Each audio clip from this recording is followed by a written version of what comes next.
Muito bem-vindo ao Livecast, o seu canal de podcasts de autoconhecimento aqui no Instagram. Essa semana tem sido uma semana bem interessante, porque é a semana que a gente vai até quinta-feira falando de carreira, autoconhecimento voltado à carreira, onde eu tive a oportunidade de bater um mega papo com a Patrícia Fernandes, uma pessoa que tem uma humanidade maravilhosa, e hoje eu vou estar com o Eduardo Félix. E o Eduardo Félix também não deixa a desejar, viu? É uma pessoa que é extremamente humana. Vou querer conhecer um pouquinho da trajetória. Ó, a Patrícia aí, estava acabando de falar dela. Seja bem-vinda, Patrícia. E o Edu vai compartilhar um pouco com a gente como é que foi a trajetória dele, como é que é esse estilo de liderança mais humanizada. Edu, seja muito bem-vindo. Uma boa noite. Quero começar já com uma dúvida que eu tenho aqui. Você vai me dizer se isso aqui é da minha cabeça ou é real. Conforme a gente começa a trabalhar com autoconhecimento, a gente vai vendo que muitas vezes isso tem a ver com a expansão de consciência. Né? Eu particularmente acredito muito assim que um grande problema que eu tinha, tá, na época que eu estava ainda em um outro período da minha vida, era a descrença. Eu não acreditava em mim, Edu, então eu esperava pela empresa. Você acha que dentro desse novo contexto de liderança, essa questão de auxiliar as pessoas com autoconhecimento dentro do ambiente organizacional já está fazendo parte? As empresas têm uma visão para isso ou nada a ver? Boa noite, seja bem-vindo, Edu. Boa noite, Alex. Obrigadão pelo convite. É muito bacana estar aqui com você, te rever, mesmo que a distância. Sempre um bate-papo contigo, muito bacana. Muito legal ver algumas pessoas conhecidas entrando aí. Eu até vi mensagem do Fábio ali. Tudo bom, Fábio? Saudade. E, Bem-vindo. cara, autoconhecimento, eu diria que é um game changer, cara. Tanto para quem trabalha com liderança ou se você não trabalha em função de liderança, porque conhecer seu potencial, conhecer o que você faz melhor, conhecer o que te faz feliz, conhecer o que você sabe fazer, isso tudo é autoconhecimento. Isso tudo passa pelo autoconhecimento. Então, se a liderança lança mão disso, eu estou ajudando o meu time a entregar melhor e estou me ajudando a ter o resultado que eu preciso. Então, o autoconhecimento no ambiente de trabalho é fundamental, por mais que ainda seja uma coisa que não esteja ainda tão aberta, assim. Aberta que eu quero dizer, tão praticada, tão buscada. Ainda é a minoria, infelizmente, né? Ainda tem um tabu, né? Não sei por que esse tabu ainda, não me interessa saber por quê, mas ainda tem um tabu, né, em muitas empresas, mas é onde eu vejo sendo utilizado corretamente para o bem-estar da pessoa e da empresa. Nossa, faz diferença, muita coisa. Que legal, Edu, sabe? Porque eu te trago isso. Tem muita coisa pra gente conversar aqui, tem a sua história, mas tem umas coisas assim que são tão impactantes para mim nesse sentido. Lógico, Edu, eu posso usar só a minha experiência, né? E a minha experiência é só uma parte desse contexto, mas eu trabalhei há 10 anos atrás numa empresa que era extremamente técnica, entende? Então, todos os treinamentos que nós fazíamos eram só treinamentos em termos de revalidação de carteira, treinamentos que eram, de certa forma, obrigatórios. E eu percebi depois, até mesmo que eu saí, atuando com coach e olhando para trás, que a falta dessa visão de preparar o desenvolvimento pessoal, cara, ela limita muito. Você traz pra gente uma frase, tem um contexto do seguinte: pessoas felizes rendem mais. Até que eu estou vendo aqui que eu escrevi, tendem mais. Mas acho que, Edu, a gente trocou você de empresa, a gente trocou você de nome, a gente fez várias mudanças que você não poderia, a gente que já chave de ouro, né?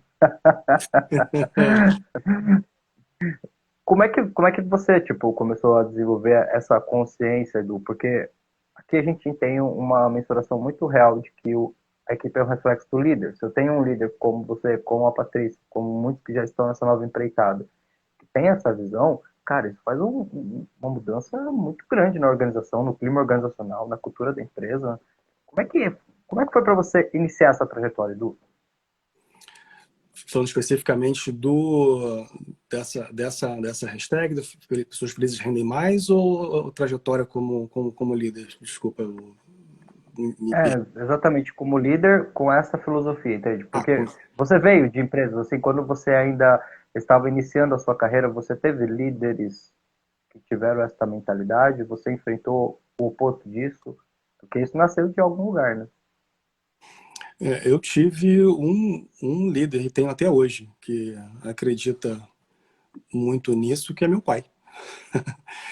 Foi meu primeiro líder e é líder até hoje ele me engaja, né? Mas no ambiente de trabalho eu só tive dois. Eu ia falar duas, mas foi um e uma. Que aliás uma é a atual. Minha atual gestora, ela é galesa do país de Gales e ela tem essa mentalidade também. Então não é uma coisa local aqui, não. Isso é um movimento mundial. Mas eu tive talvez alguns momentos. O primeiro momento inconsciente, um momento que eu fui seguindo o meu modelo, que era meu pai, de maneira inconsciente e, de certa forma, essa primeira fase da vida moldou o que eu ia fazer profissionalmente. Eu queria ser, por exemplo, piloto de avião quando era moleque. Depois eu quis ser jogador de basquete. Aí eu vi que eu não tinha altura nem talento para isso. Depois eu quis ser músico. E eu escutei do meu pai que ia ser expulso de casa se eu fosse músico, né? Para viver já que eu estava fazendo dinheiro com a música, então que eu tinha que viver a vida de música, que não era a vida que ele pensava para mim. Depois eu falei que queria ser engenheiro, eu tinha uma certa facilidade com números e achava que, engraçado, quando a gente era moleque, tem facilidade com números, vai ser engenheiro. Não sei se isso hoje em dia acontece, eu não pratico isso com meus filhos, mas talvez ainda aconteça isso. Tem facilidade com certo. Vai ser isso. E eu falei, quero ser engenheiro, e meu pai, como era coronel do Exército, professor do IME, falou, beleza, você vai ser engenheiro militar, então você tem que ser militar. Fácil pra cacete, né? Você entrar no IME, beleza, deu um desafio tranquilo de fazer, mas eu nunca tive desafio fácil.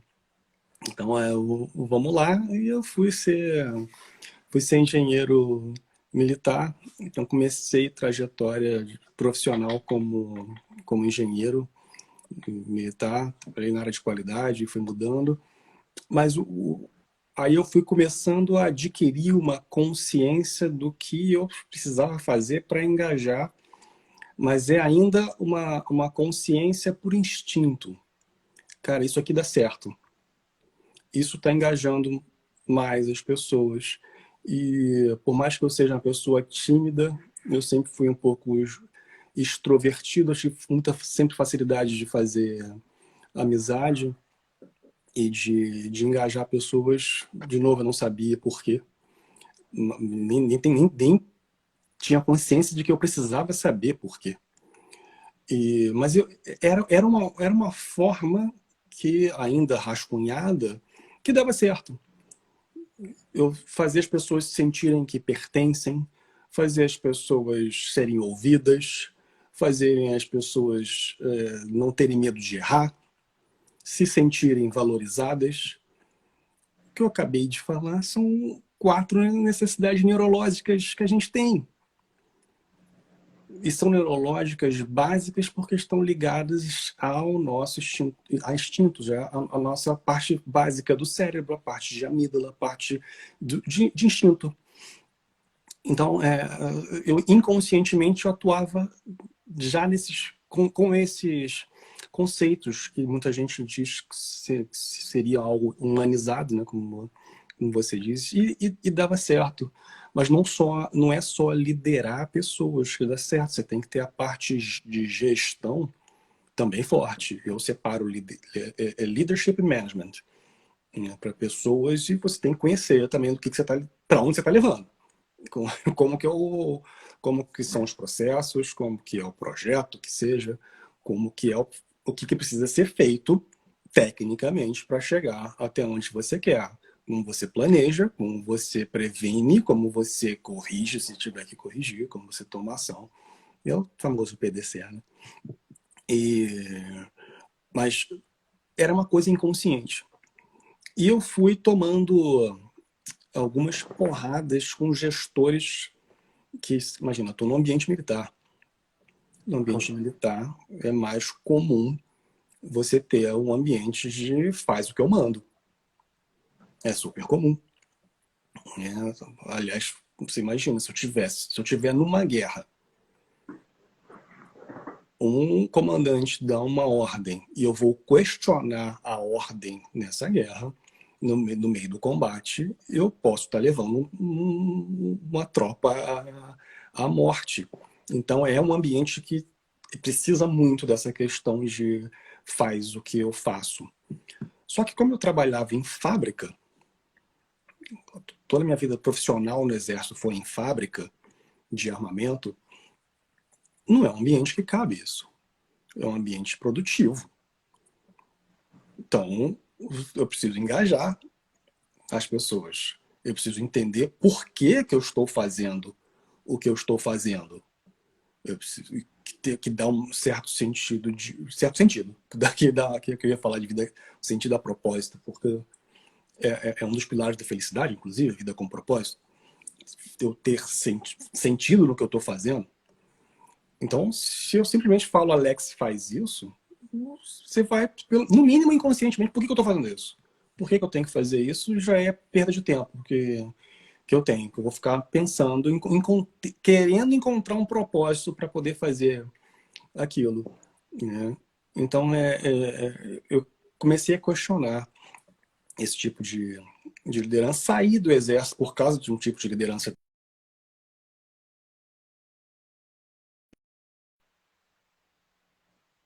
Está mostrando uma série de problemas em uma licitação, falou para mim, você para mim é problema seu. Um gestor falar isso não quer engajar você, né? Ele está vindo totalmente do ego. Eu falei, opa, não é assim que eu funciono, tchau. Eu fui embora do exército. Lógico que junto a muitas coisas isso é uma gota d'água, né? E encontrei depois outros gestores que foram me fazendo corroborar ou pensar de maneira diferente ou até falar assim, cara, eu vou começar a provar cientificamente que o que eu estou falando faz sentido. E nisso eu encontrei um universo muito maior de coisas que faziam sim sentido e tive uma expansão de consciência muito grande com a psicologia positiva, né, que nasceu de buscar autoconhecimento com coaching, com programação neurolinguística, muito mais para me conhecer do que para praticar nos outros e para poder usar com minhas equipes, porque é uma metodologia fabulosa, né, para performance e para autoconhecimento, lógico. Então, eu comecei a entender por que eu estava fazendo aquilo e que eu podia fazer outras coisas muito maiores. E que eu podia fazer coisas extraordinárias em relação à liderança e em relação ao meu desenvolvimento. E isso me levou a estudar cientificamente, provar muitas coisas cientificamente. Isso me levou a estudar neurociência.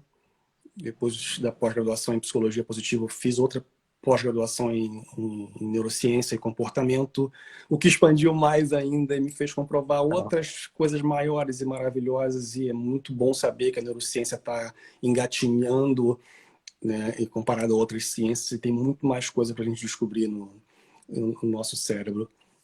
Mas são coisas que me deram consciência, já que aquela primeira fase era uma fase de inconsciência. Agora, eu faço conscientemente, eu aplico conscientemente os conceitos de psicologia positiva, neurociência aplicada a comportamento, que é a neurociência social.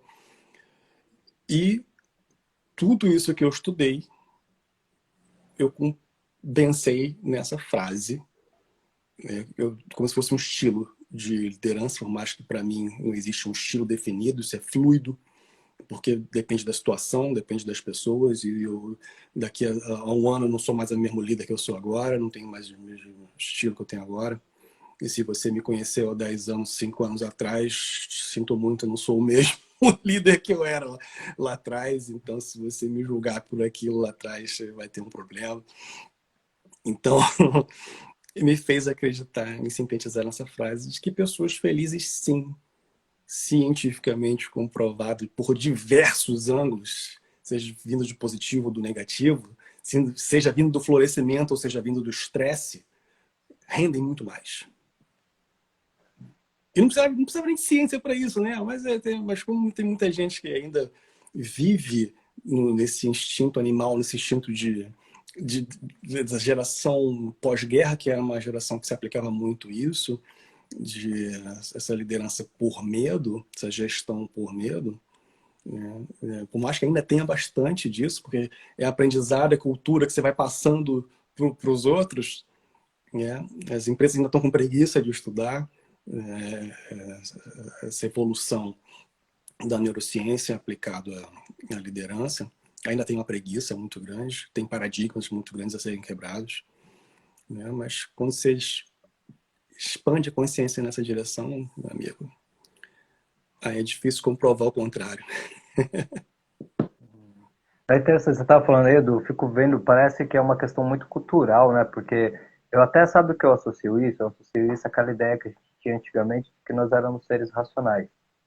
Depois a gente vai evoluindo, a gente entende que na verdade somos seres emocionais que pensam, né? Ou seja, existe uma carga muito maior de emoções do que de pensamento, em essência somos emoção, mas parece que quando traz isso para uma cultura, ainda ficou, parece que ainda é muito prioritário aquilo que vem da razão, né? Quer dizer, o cara tem que fazer direito, ele tem que saber o procedimento, ele tem que saber o processo, mas parece que aquilo que tem no campo da emoção, que para mim também, eu vejo você falando aí, é brilhante isso, cara, porque quem que não quer ter um líder que tem um comportamento, que tem um conhecimento, aliás, de como funciona o comportamento, porque isso obviamente influencia a tua comunicação, teu poder de influência, a conexão que você gera com o teu time, porque não fica só o Eduardo chefe, fica o Eduardo, que é o chefe, mas também é um humano, né? Também é o cara que está ali para auxiliar, né? Eu acho que na minha percepção, Edu, parece que o ponto certo que a gente chega aqui é um ganha-ganha,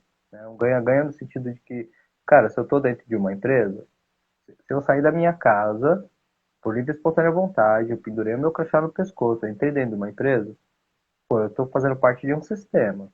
Eu tenho que ter a visão que, de repente, beleza, cara, eu posso não estar bem nesse dia, mas isso não quer dizer que eu vou poder entrar dentro desse sistema maior do que eu e maltratar as pessoas porque eu tive um problema. Eu posso até dizer, olha, Edu, eu não estou bem hoje e de repente a gente dá um jeito, eu só não posso ser egoísta. Por que eu estou te falando isso? Porque, em contrapartida, se a pessoa ela tem o comprometimento com o processo, fica muito mais fácil também a empresa ter o comprometimento com esse desenvolvimento pessoal dela, porque tem um ganha-ganha, né? Com certeza. E a parte de razão você não pode deixar de ter, até para você saber se está indo na direção que precisa ir, né? E são como receitas de bolo que, cara, se você fizer desse jeito, vai dar certo, né? Porque foi desenhado dessa forma, já foi validado, verificado e dá para se fazer dessa forma que a gente consegue fazer com a eficiência que a gente deseja esse processo. Então você vai medir contra esses padrões, que aí se chama a razão. Mas se eu meço e está fora do esperado ou do padrão, aí que entra o emocional. Como que eu reajo a essa variação? Eu estou tentando fazer o melhor, eu fiz com as ferramentas certas, eu fiz como foi seguido, eu estou tentando fazer. Calma aí, vamos tentar entender por que não estamos conseguindo fazer da maneira que a gente queria fazer, né? Antes de perguntar quem é o culpado, ou por que você não fez isso, ou ter uma reação que vem do ego, eu desabafo. E mais um desabafo porque não deu o resultado, né? Então, se eu tenho inteligência emocional para entender aquelas 4 necessidades que eu te falei, né? E jeito de errar é uma delas, eu vou ter medo de errar. Se eu tenho medo de errar, eu tenho medo de criar algo novo. Então, eu acabei com a minha criatividade, eu acabei com o meu programa de melhoria. Porque eu não vou querer fazer melhor porque eu tenho medo de errar. Eu vou seguir exatamente o que você falou, porque se der errado, aí vem aqui essa cultura horrorosa, eu vou dizer que a culpa não é minha. Porque eu falei o que você mandou eu fazer. E eu passo a focar em me defender. E quanto mais tempo eu passo me defendendo, menos tempo eu passo produzindo ou melhorando. Então, esse é um dos motivos, inclusive, por que essa gestão do medo não funciona e por que pessoas felizes rendem mais. Porque eu não preciso ficar me preocupando o tempo todo em me defender. Eu não preciso ficar trabalhando com medo, que medo gera químicas no cérebro que vai me tirar produtividade. Então, se eu chego te convidando a ser parte da solução, esse teu medo some. Ou diminui, ou mitiga, o ambiente de projeto adora esse termo, e você vai começar a me trazer questões, ou jogar na mesa, sem medo, o problema que está acontecendo, porque eu estou te convidando para fazer parte da solução. E nós todos fazermos parte da solução. Que, aliás, é uma coisa muito comum em empresas. Se você pegar, você deve ter feito ou participado de análises de causa raiz. O povo adora essas coisas. Você gasta muito, mas muito mais tempo para descobrir qual foi a causa do que para acompanhar a solução ou para validar a solução. Porque você está com medo. Você precisa... Lógico que tem a questão da formação de causa e efeito no nosso cérebro. A gente tem essa questão de causa e efeito. Mas eu estou procurando isso esse tempo todo na causa para garantir que eu não tenho nada a ver com aquilo. Para garantir que o problema não vai ser direcionado para mim. Agora que conseguimos descobrir qual foi a causa, ufa, beleza, a causa não tem nada a ver comigo. Relaxei. Relaxei não é para focar na solução, é focar na causa.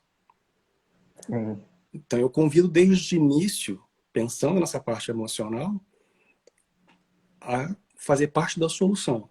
Vem para o grupo de solução. Não é análise de causa raiz, é análise de solução. Então... O Rodrigo trouxe uma pergunta aqui para a gente, eu acho que vai ser legal ouvir de ti. Como melhorar a gestão aumentando o nível de felicidade sem modificar a cultura? Que pergunta legal, cara. Esse Rodrigo é muito bacana, cara. Rodrigo é inteligente demais. É difícil você não modificar a cultura, né? Porque o que a gente quer, talvez, seja modificar a cultura, uma cultura de... Quando a gente fala bem-estar, quando fala felicidade, a gente está falando de bem-estar, a gente está falando não de joy no inglês, mas mais de fulfillment. Felicidade pela psicologia positiva é consequência de uma vida prazerosa, engajada e com significado. Então, não é a vida de, vamos fazer festinha, divertimento. Tem nada a ver com isso. Né? Por mais que a alegria seja uma das nossas emoções de valência positiva, né? Eu aprendi com a doutora Carla que é melhor você falar emoções de valência positiva ou negativa do que falar emoção positiva e emoção negativa, porque toda emoção é importante. É verdade. Então, ela chama de valência, fazendo uma referência à química, porque a sensação é positiva. Assim, a sensação do medo é negativa, então ela chama de emoção de valência negativa, por mais que o medo seja super importante para a nossa sobrevivência. E, então, por mais que a alegria seja uma das emoções de valência positiva, a alegria não é felicidade. E eu posso ser feliz sem estar alegre, por mais que possa parecer estranho, mas isso faz tecnicamente todo sentido. Então a gente quer um ambiente de bem-estar para você render mais. Se eu pegar só o pilar do engajamento, uma pessoa que faz o que sabe fazer, é o que Daniel Pink chamava de mastery. Aliás, ele tem um livro maravilhoso, Motivação 3.0. Eu recomendo demais. É muito nessa direção também, mas falando sobre a motivação interna, que vem desse mastery junto com autonomia e com significado. E se eu pegar só esse pilar, Rodrigo, se você pegar o momento que você rende mais, é o momento que você teve um desafio do tamanho da sua habilidade. É um desafio ligado à sua habilidade. Então eu posso começar a entender com a minha equipe se o que eles estão fazendo estão de acordo com a habilidade deles. Se aquele desafio está de acordo com a habilidade e vice-versa. Às vezes eu posso convidá-los a reescrever o job description, ou a trocar de função, ou a entender qual é a função que seria mais produtiva para aquela pessoa, produtiva para ela, primeiro. Porque se for produtivo para ela, ela vai entregar mais para a empresa, né? Então, só com isso, eu já estou modificando práticas e estratégias de RH. Eu estou modificando práticas e estratégias de liderança, e que isso vai acabar impactando cultura.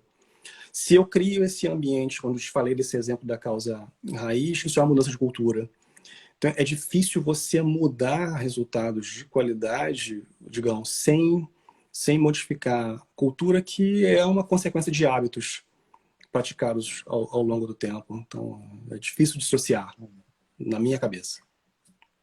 Eu lembro quando a gente fazia lá o PSC, a gente via o diálogo do selfies, e ele falava o seguinte, que a empresa também tem o selfie 1 e o selfie 2, que seria o consciente e o inconsciente. Não sei se você se lembra disso. E aí ele dizia o seguinte, que o consciente é a visão, missão e valores ali da empresa colocada, mas essa parte da alma da empresa, que a gente pode dizer assim, seria o sentimento que as pessoas têm dentro da empresa. Porque não faz sentido, de repente, até dentro da própria pergunta do Rodrigo, eu acho que muitas vezes nem vai precisar mudar a cultura no sentido de mudar de alinhar para o que deveria ser, não de mudar necessariamente aquilo que está escrito em termos de missão, visão, valores da empresa. Né? Porque eu acho que tem, você deve perceber isso, né, Edu? É muito interessante, assim, muito desafiador quando as pessoas não conseguem entender no nível do sentir o que é essa cultura em termos de norteador de comportamentos, de ética. Isso, porque para mim, Edu, por isso que para mim eu sempre vejo isso como uma questão interessante, porque sempre volta para aquela questão da expansão de consciência. E visão e missão estão mais ligados ao quê? Né? Talvez os valores estejam ligados ao como, aí que está o toque da cultura. Né? Mas essa parte realmente não precisa mudar. Aonde eu quero chegar, eu como empresário, empreendedor, ou gestor ou gestora da empresa, é lá que eu quero chegar, eu não preciso mudar. Agora, o como chegar lá, que é a parte da cultura. Ô, Edu, e como é que você consegue lidar com isso numa empresa de grande porte como a que você atua? Porque quanto maior o sistema, mais desafiador é, né? Me parece que assim, ao mesmo tempo que você precisa padronizar muitos comportamentos para não virar um oba-oba, mas o padrão também pode meio que se transformar num engessamento. Como é que funciona isso na prática? Não precisa nem ser, obviamente, da empresa que você está agora, mas nesses seus anos de carreira, como é que você foi lidando com isso, Edu?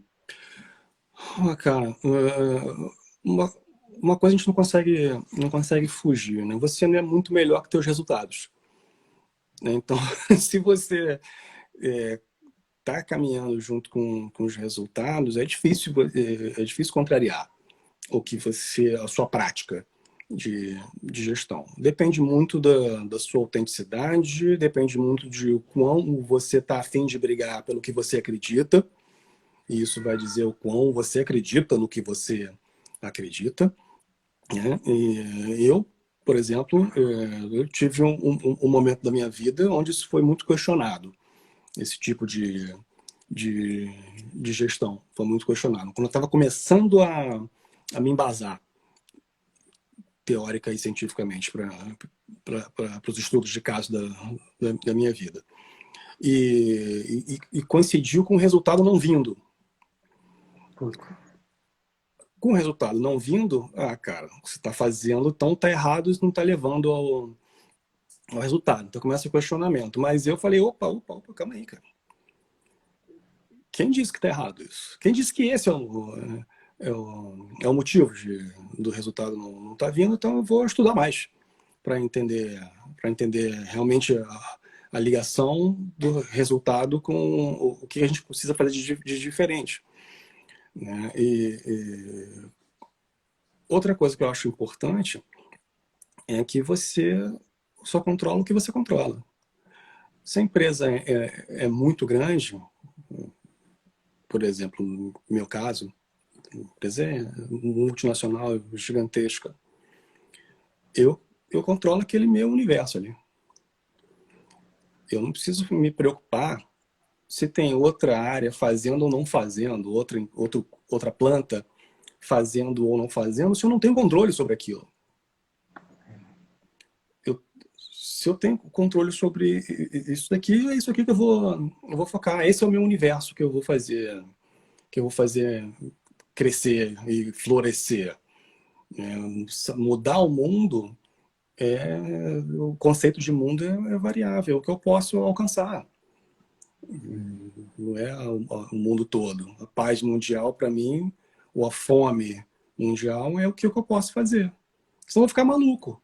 Eu não vou, eu não vou conseguir resultado, vou me frustrar. Não, eu faço o que eu controlo e eu só divulgo para o mundo que eu faço. Que às vezes eu posso conscientizar ou tocar, ou minhas palavras podem fazer sentido para outras áreas, outras pessoas, outras empresas, e isso nos levarem a mudar a cultura ou a forma de gestão. Meu estudo, minha função anterior, eu era líder do negócio da Baker Hughes no Brasil, em Petrópolis, um negócio de reparos de turbinas que geram energia para plataformas e para usinas termoelétricas, plataformas de petróleo. E ali foi um modelo completo de gestão pela felicidade. Legal. E era uma planta que ia fechar, uma planta com resultados horrorosos, com clientes indo embora e números financeiros muito ruins, números de entrega ruins, qualidade e segurança ruins. E que menos de 2 anos depois virou benchmarking no mercado com as mesmas pessoas. Com as mesmas pessoas. Mudou só o bem-estar. Lógico que é muito simplório falar isso, mas o bem-estar, a vontade de estar lá fazendo aquilo que você sabe fazer, com quem você gosta de fazer o que você gosta de fazer, começar a ter sentido naquilo, com relacionamentos positivos e com com incentivos positivos, ao invés de vir de ameaças e de medos, que aliás é outro estudo maravilhoso da Tali Charó, provando que ao longo de toda a nossa vida, independente da sua idade, incentivos positivos sempre têm mais efeitos na produtividade do que ameaças. Não interessa a sua idade, não interessa a sua origem, de que lado do mundo você é, se é macho, se é fêmea, se é branco, preto, amarelo, não interessa. Ser humano. Incentivos positivos sempre vão causar mais engajamento do que ameaças. Lógico, não um simples, a gente vai lá e faz, você é bom demais. Não é assim que funciona. Tem técnica e método para isso. Né? Mas certamente não é com ameaça. E isso era um dos drives que estava impedindo a planta de florescer. E hoje é uma planta que ela é referência. E começou a exportar a gente para fora do país. Eu sou um exemplo, estou aqui em Houston muito por conta desse sucesso dos resultados de lá. E isso fez outras plantas, outras pessoas expandirem consciência. E, calma aí, cara. O que eles estão fazendo? Porque, que loucura é essa que está dando tão certo lá, que o resultado está absurdamente positivo? Talvez algumas pessoas começaram, cara, quero fazer isso também. Quero fazer outras coisas. E não precisa ser a cultura da planta que mudou, mas uma pessoa que viu aquele resultado e foi lá entender e começou a aplicar na área, na função, no time dela, começou a ter resultado também. Né? Isso para mim já é mudar o mundo.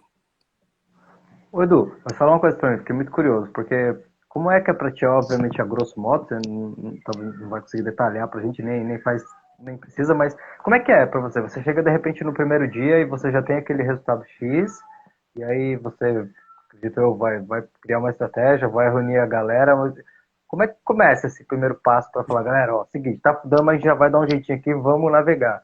Como é que foi isso pra ti? Eu converso, cara. Individualmente ou em grupo, eu vou conhecendo as pessoas, eu vou observando, eu vou conversando, sabendo como é que cada um se engaja, onde está a resiliência de cada um, onde está o drive de motivação de cada um, como é que cada um se valoriza, se sente valorizado ou valoriza os outros, né? E vou mudando minha comunicação de acordo com isso. Lógico, em paralelo, eu faço diagnóstico da empresa, diagnóstico financeiro, o diagnóstico de processos, seja de qualidade, seja de segurança, de aquisitivo, de riscos, e assim vai. E traço junto com as pessoas, o senso de pertencimento, qual é a estratégia para cada um desses pilares para se chegar no resultado que a gente quer. Primeiro, vocês sabem por que a gente quer chegar nesse resultado? Eu começo daí. Por que a gente quer chegar nesse resultado? Por que a gente está aqui? Por que você está fazendo o que você está fazendo? Por que é importante o que você está fazendo? E a conversa começa daí. E eu vi que o Bernardo fez uma pergunta interessante de projeto, porque eu acabei citando aqui áreas de conhecimento de projeto. Né? Bernardo, minha sugestão para você que se perguntou de livro de projeto, Corrente Crítica, do Eliyahu Goldhardt. É um livro que mudou minha cabeça sobre o projeto. Então, eu sugiro isso para você. Ele vai abordar essa questão que você perguntou de criatividade para a solução de problemas em projeto. Você vai entender a questão da síndrome de estudante, por que a gente deixa as coisas tudo para a última hora. Isso é um problemaço para projeto. Junto com a multitarefa e incertezas. São os três pilares que dão mais problemas em projeto. Ele trata de maneira criativa como driblar isso. Valeu, B. Pedrão, Golden Circle, isso mesmo. Simon Sinek na veia, Start with Why. Ô, Rodrigo, eu faço mesmo, cara. eu saio jogando o ambiente lá para cima, positivo, eletricidade 220, não deixo ninguém jogado no canto, cabeça baixa, não. Eu rodo a empresa toda, mexendo com todo mundo o tempo todo, por mais que eu seja líder de negócio, você não vai me ver na minha cadeira, cara. É muito difícil. Eu tava pensando aqui, você deve trabalhar só um pouquinho só, né, Edu? Que você tava falando aí, eu falei, caramba, cara, tipo, eu fico imaginando tanto de coisas na parte da gestão, da estratégia, e ainda conectando com as pessoas, dá umas 15 horas por dia aí deve estar, né, Edu? Talvez um pouquinho menos, o que você acha? Bom, o Rogério trouxe uma coisa aqui pra gente que conecta com isso também que você está dizendo. Ele falou assim, ó, falando de cultura, sabemos que não é fácil essa transformação. Você consegue dar um exemplo de uma dificuldade de uma transformação organizacional barra cultural? E também conecta com o que eu ia te perguntar, porque aí você começa esse movimento, e no meio disso, Edu, você vai começando a inserir alguns treinamentos específicos, algumas questões que também tem a ver com a questão do Rogério para fazer essa mudança de cultura? Compartilhar. Foram 3 perguntas em uma aqui, deixa eu me organizar mentalmente. Primeira coisa, eu não trabalho mais de 10 horas por dia. Não passo disso. É muito raro. É muito raro. Aliás, é raro passar de 8. Aliás, é raro passar de 8. É o conceito de foco. Foco e produtividade. Se eu estou trabalhando mais que isso para entregar meu resultado, eu estou achando que eu estou fazendo mal. Eu preciso achar maneiras de fazer mais com menos. Isso é natural meu. Então, eu não trabalho mais que o normal, não. Não fico até horas. Tem negócio de work hard. Não faço isso de jeito nenhum. De jeito nenhum. Onde que prova que trabalhar hard, né, dar duro, vai me entregar mais resultado? Onde que prova isso? Onde que afeta a produtividade isso? De forma nenhuma. Se pegar até a fórmula de produtividade, não é isso. É trabalhar menos, entregar mais com menos. Isso que é produtividade. Então, se eu estou trabalhando demais em termos de quantidade para fazer a mesma coisa, tá errado na minha cabeça. Então, eu preciso achar formas de ser mais eficiente. Minha vida inteira procurando ser mais eficiente para fazer menos, para sobrar mais tempo para fazer outras coisas. Seja para descobrir melhoria, seja para estudar, para divertir, qualquer que seja. Então, eu não trabalho muito, não, em termos de quantidade. Em termos de quantidade.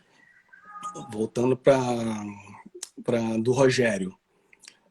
E é interessante também como a gente procura sempre coisas que deram errado. Me dá um exemplo de coisa que deu errado.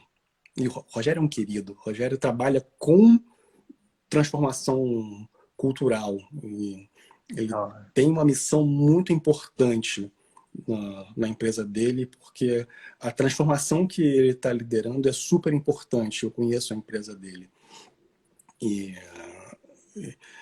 Mas a gente sempre tem, cara, o que deu errado? Diz um negócio difícil que aconteceu.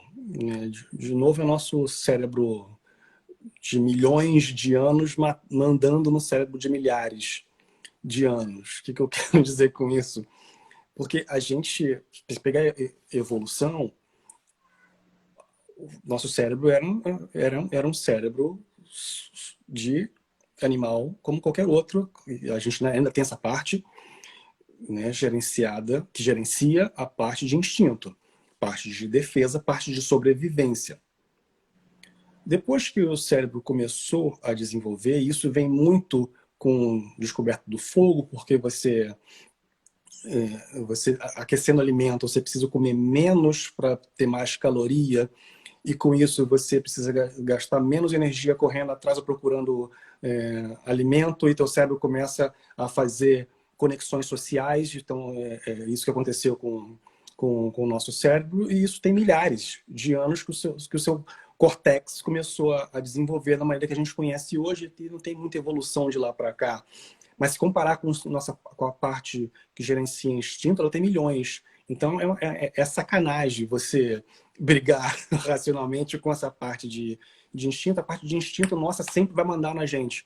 Situação de ameaça, instinto vai mandar em você. Então a gente está sempre ligado nessa coisa de qual que é o problema, o que pode dar errado. Por isso que a gente fica assistindo programas de tragédia ou jornais, ou noticiários. A notícia ruim chama atenção por causa disso, porque a gente quer saber o que pode ter de problema para a gente, até o instinto, o teu cérebro instintivo mandando em você. É por isso que você sente cheiro ruim com mais facilidade do que você sente cheiro bom. De novo, milhões de anos de evolução contra milhares. É uma diferença que a gente ainda não alcançou isso. Então, a gente ainda o drive nosso ainda é de sobrevivência. Então, é natural que a gente pense: o que deu errado? Qual que é o problema? Ao invés de modelar o que deu certo. A gente recebe os filhos em casa com o boletim da escola, com notas maravilhosas e uma ruim, você quer perguntar primeiro da nota ruim. Instinto de defesa, mandando em você, te dominando. Agora que você sabe isso, você é um ser humano, do inglês human being, é o único animal que tem esse being aí, não tem girafa being, não tem cachorro being, ser cachorro, ser girafa, ser elefante, não é ser humano, que é para você ter consciência do seu ser. Então, eu veio esse sentimento, veio essa emoção, eu tenho consciência, cara, como é que eu posso gerenciar isso? E tirar esse drive dessa questão ruim e focar no que para onde eu quero ir. Se eu ficar olhando para empresas que deram errado, eu vou gastar muito mais tempo do que olhar para as empresas que deram certo. Então eu modelo o que deu certo. E isso também é uma das bases da programação neurolinguística. Modelar mentes, modelar estratégias mentais que deram certo. Então eu modelo muito mais transformações que deram certo. Mas se eu pensar, respondendo o que o amigo perguntou, se eu concentrar no que eu pensar em modelos que deram problema para mim, transformações que deram problema ou mais dificuldade para mim, né, são aquelas transformações onde eu não tinha controle. A gente estava junto em um projeto, a gente já trabalhou numa mesma empresa. E onde precisava-se de uma transformação que não estava acontecendo, mas não estava no nosso controle. E o que a gente conseguia fazer no nosso controle, a transformação vinha. A transformação vai. Então, onde eu tive dificuldade de causar transformação foi quando saiu do controle. Por isso que eu tenho um toque com controle. Não controle de pessoas, mas controle de processo. Eu controlo minuciosamente. Eu não faço micromanagement, mas eu sei tudo o que está acontecendo em cada etapa do processo. Né? Isso eu faço para acompanhar a transformação e evitar que eu tenha surpresas. É uma forma preventiva que eu tenho. Quanto mais cedo eu descubro um problema, mais fácil de tratar. Fácil pode ser em termos de tempo, de custo. Mesmo se aplica para a doença, né?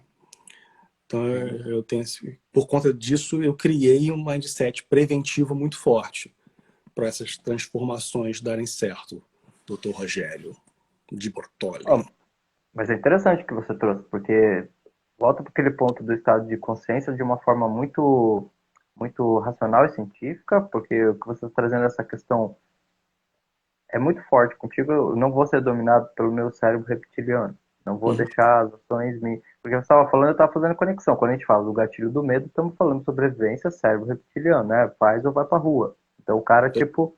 É lógico, isso tem uma ação, obviamente, que... Pô, você vai gerar muito estresse nessa pessoa. Você vai colocar uma carga nela que vai ser extremamente... Uma associação do trabalho a uma negatividade, né? Trabalha para não ficar sem, ao invés de trabalho para progredir. Perfeito. E aí é que eu vejo a tua filosofia naturalmente gerando essa transformação, porque obviamente você deve começar a passar isso para as pessoas no sentido delas aplicarem isso na vida, de uma forma geral. E tem a ver com o começo da live, do interessante você trazer esse ponto, porque é exatamente esse sentido que eu acho que grande parte das vezes, quando a pessoa ela não acredita nela mesma, ela não consegue ver o trabalho como um instrumento de evolução e crescimento, ela passa a ver o trabalho como um instrumento de sobrevivência. E aí aquela coisa que cai naquela coisa do síndrome domingo à noite. Pô, segunda-feira o cara já fala, putz, meu, eu tenho que trabalhar uma semana inteira. Mas, cara, mudar esse drive, usando esse teu termo, que é muito poderoso para isso, abre portas que são incríveis, né, Eduardo? Você estudou bastante. Exatamente, cara. E esse é um dos segredos da gestão pela felicidade. É uma das formas dos métodos de condução. O que eu preciso fazer para a pessoa estar a fim de estar aqui? Para a pessoa pensar em, cara, eu vou para a empresa amanhã e vai ser legal. Em vez de pensar, oh, que saco, tem que ir para lá. O que eu preciso fazer para isso acontecer com o meu time? Eu trago essa responsabilidade para mim. O que eu preciso fazer como gestor? O meu time está a fim de vir para cá. E não é dar balinha, não é de criar distrações, não. É entender o indivíduo, como que cada um se engaja e o que é o conceito de felicidade para cada um. O que vai fazer essa pessoa estar a fim de vir para cá? Eu, dividindo nos pilares. Primeiro pilar, se eu pensar em vida prazerosa, eu crio um ambiente onde ele vai ter mais emoções, ele ou ela vai ter mais emoções positivas do que emoções, valência positiva do que de valência negativa, porque cientificamente, pessoas felizes, pelo estudo de Losada, aliás, é um brasileiro, mas Losada, e com a Barbara Fredericks, americana, descobriram que aproximadamente, a matemática é discutível, mas a aproximação, 3 emoções de valência positiva para cada negativa é onde você encontra felicidade. Então, se eu crio um ambiente onde você tem muito mais emoções negativas, fazendo uma figura de linguagem aqui, subtraindo a valência, do que positiva, eu não tenho um ambiente de felicidade, eu não tenho um ambiente de vida prazerosa que me impede de ter felicidade, e essa pessoa vai passar o tempo se defendendo, vai passar o tempo buscando emoções positivas aonde não tem. Se não tem emoção positiva ali, tem emoção positiva em casa, tem emoção positiva no final de semana, tem emoção positiva no futebol depois do trabalho. A distração veio. A distração veio, eu perdi o foco, eu tenho menos produtividade. E note que eu não estou nem falando de emoção zero negativo, não existe isso. Sim. Felicidade, pessoas felizes, todos nós tivemos momentos de felicidade. A gente tem momentos de emoções de valência negativa, eu só preciso ter mais positivo do que negativo. Ou seja, eu estou falando de 3 para 1, num trabalho de 8 horas, eu posso ter 6 horas de emoções positivas e 2 de emoção de valência negativa, e tudo bem, eu continuo sendo feliz. Isso não vai afetar a minha felicidade. Mas é o primeiro drive que eu tive que criar, eu tenho que criar, e eu busco criar isso. Como é que eu crio um ambiente onde a pessoa possa ter mais emoções de valência positiva do que negativa? Depois, como que eu consigo ajudar essa pessoa a entrar em flow? A ter uma atividade onde a habilidade dela seja do tamanho do desafio dela. Como é que eu posso ir aumentando o desafio para alcançar a habilidade dela? Porque se eu tiver a habilidade maior que o desafio, eu vou estar em tédio. E se eu tiver o desafio maior que a habilidade, eu fico ansioso. Eu saio dessa zona de entrega de resultado. Então, essa é a segunda coisa que eu convido. De novo, individualmente. É trabalhoso pra cacete. Mas quem falou que ia ser fácil? Como diria meu amigo Jerônimo Telmo, se fosse fácil, todo mundo fazia. Seu também, né? E terceiro pilar, significado. Por que você está fazendo o que você está fazendo? Por que o que você está fazendo é importante? Para você e para a empresa.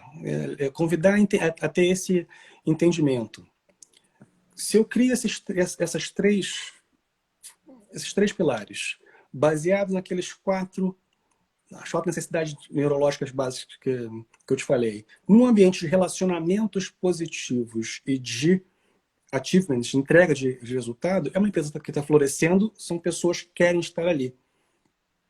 E, cara, e quantas vezes eu escutei isso em Petrópolis? Cara, às vezes me dá vontade de ir para a empresa para conversar com fulano, com não sei o quê, para falar do processo tal. Eu fiquei pensando na solução. Ela não está trabalhando, cara. Ela está sendo feliz. Não está ali para sobreviver, que eu acho. Foi uma coisa muito bacana que você falou. Ela está ali para viver, para ser feliz, cara. E você sentir que você contribuiu para isso é inenarrável, cara. Eu acho que isso é uma missão muito bacana da liderança.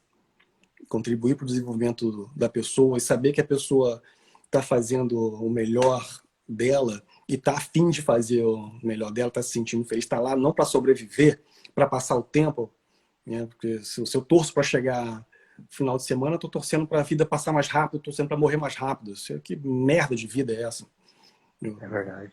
quero contribuir o contrário, quero contribuir para a pessoa sentir que ela está vivendo e que está valendo a pena viver, porque é isso que a gente quer, uma vida que vale a pena ser vivida. Cara, tem uma coisa que eu comentei com a Patrícia ontem que ela não sabia e você também não vai saber, que é a média de número de pessoas que você ajuda diretamente com esse processo, né? Porque o que você está trazendo e conecta muito com o que você está dizendo, que é um pilar da psicologia positiva, que é essa questão do propósito, de ter um engajamento, de ter realmente ali um porquê. Porque a partir do momento que você traz um propósito para a pessoa, você renova a energia dela inteira. Quer dizer, ela não vai conseguir estar na empresa com alta performance em caso de mau humor. Aquilo é uma coisa que domina ela num todo, onde, cara, de tabela, você imagina como isso melhora os relacionamentos, como isso melhora os resultados pessoais, como realmente a síntese dessa transformação é o que nos traz aqui para o nosso tema, que é a questão da liderança humanizada. Agora, posso fazer uma pergunta mais filosófica? Porque você está mostrando para a gente a causa, o efeito de toda essa compreensão, mas eu gostaria de ir mais profundo saber a causa, tipo assim, o que está mais dentro mesmo, porque você estudou bastante a questão do cérebro, funcionamento da mente, e eu acredito que quando a gente começa a estudar tudo isso mais profundo, começa a emergir uma percepção diferente de mundo, né, Edu? Qual que é a Uhum. tua, cara, hoje? Qual que é a minha? Fale-me mais sobre essa pergunta de qual que é a minha. É porque você vai começando a perceber que, às vezes, frases que parecem, num primeiro momento, místicas, do tipo, pense positivo e mude sua vida, quando a gente começa a trazer isso com um embasamento de um estudo, cara, pô, faz sentido. Se eu estou bem, eu tenho uma tendência a ter percepções mais positivas, ideias mais elevadas, frequências melhores de pensamento, e, naturalmente, eu começo a ter um engajamento. Ou seja, acho que mesmo cientificamente, acho não, acredito que mesmo cientificamente, quanto mais a gente se autoestuda, mais a gente realmente percebe que somos os protagonizadores da nossa vida. E a partir desse momento a gente já não vê tanto as coisas como a vida lá fora e eu aqui dentro, mas passa a ter uma conexão, né? Nesse ponto, sabe, Edu? Você sei, como é que é o seu olhar de vida, cara? O que você está fazendo nesse plano aqui? Eu falei que era bem filosófico mesmo. Legal, cara. Eu só responder o Renato que sobre projetos, eu só falo quando tiver encaminhado. O projeto que eu estou fazendo, não falo não, doutor Renato. Se bem que o Renato é um amigo querido, eu amo esse cara é um baita líder, e um ser humano fora de série, né? Pai, marido fora de série e filho. E depois para ele eu falo, mas aqui eu não respondo essa pergunta não, doutor Renato. E obrigado, João, você também é uma querida mesmo. E coincidentemente estudou com meu pai. Que legal. Cara, essa pergunta é realmente muito interessante, cara, porque quanto mais a gente vai estudando o cérebro, ou estudando essa questão de propósito, ou estudando felicidade, ou que está ligado, uma coisa está ligada à outra diretamente, né? Quanto mais a gente vai aprendendo sobre ser humano, e lógico, eu tenho uma formação religiosa muito forte, espiritual muito forte, mas também religiosa muito forte. Eu acredito, sempre pensava, sempre escutava, como você falou, frases como você falou, pense positivo, que não sei o quê. Embora essa frase para mim ainda não é tão simples assim, né? Vou pensar positivo e vai vir, não é isso, não consigo enxergar isso. Mas eu sempre enxerguei que uma frase que sempre carreguei muito forte e que eu sempre tentei entender por quê, que a verdadeira felicidade estava em fazer os outros felizes. E eu falei assim, isso é frase de caminhão, né? Mas quando você vai entendendo essa questão da neurociência social, de como o nosso cérebro foi desenvolvido para essa questão social, de novo, a parte do neocórtex, for desenvolvido, cresceu lado a lado com isso, você imagina o ser humano contra um leão, ele não tem a menor chance. Se for brigar contra um elefante, não tem a menor chance. Contra animais daquele tamanho que tinha naquela época, não tem a menor chance. Mas em grupo, tem chance. Então, nós somos feitos para viver socialmente.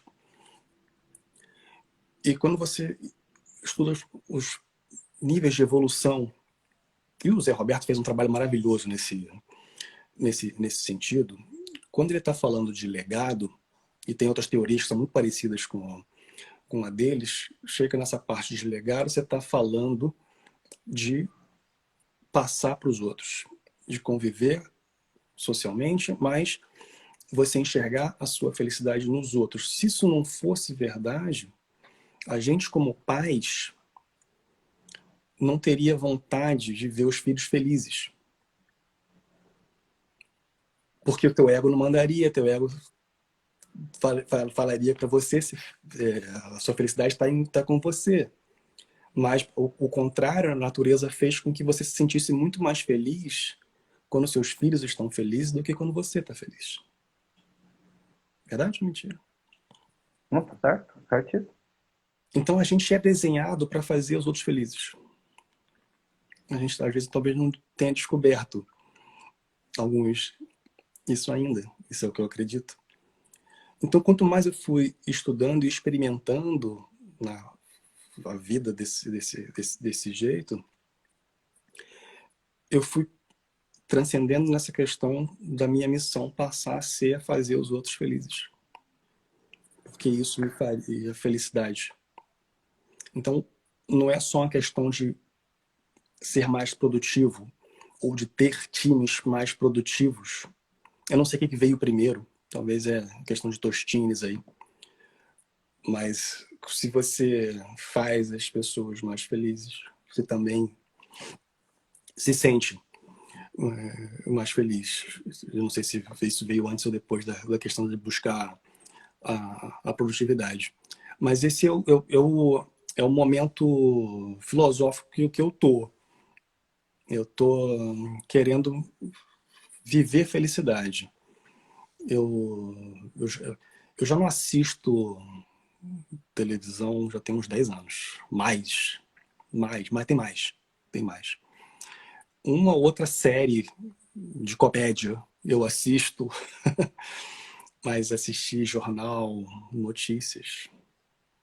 Somos dois. Mas muitos e muitos anos que eu não assisto. Mas se eu pensar hoje, eu quero focar, é para lá que vai me levar, é nesse caminho que eu vou ser mais feliz. É isso que eu estou vivendo. Eu não busco brigas e não entro em brigas que eu vejo que não vai levar a lugar nenhum.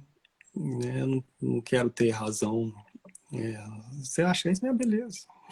Show de bola. Vive a sua crença. Sabe uma Então, coisa eu estou interessante? nesse momento de viver a felicidade filosoficamente e na prática. Você viu o filme Yesterday? Não. É um filme que fala sobre como seria o mundo se não existissem os Beatles. Tá. Então é um filme sobre os Beatles, né? Porque não tem esse negócio do não, o cérebro tem dificuldade de ver o não, né? Então, como seria se não houvesse, é um filme sobre aquilo. E um personagem, ele encontra o John Lennon, já velho, porque não houve os Beatles, então não houve aquele assédio, não houve o fã que o matou, então ele está vivo, e lá nos seus 70, 80 anos na Inglaterra.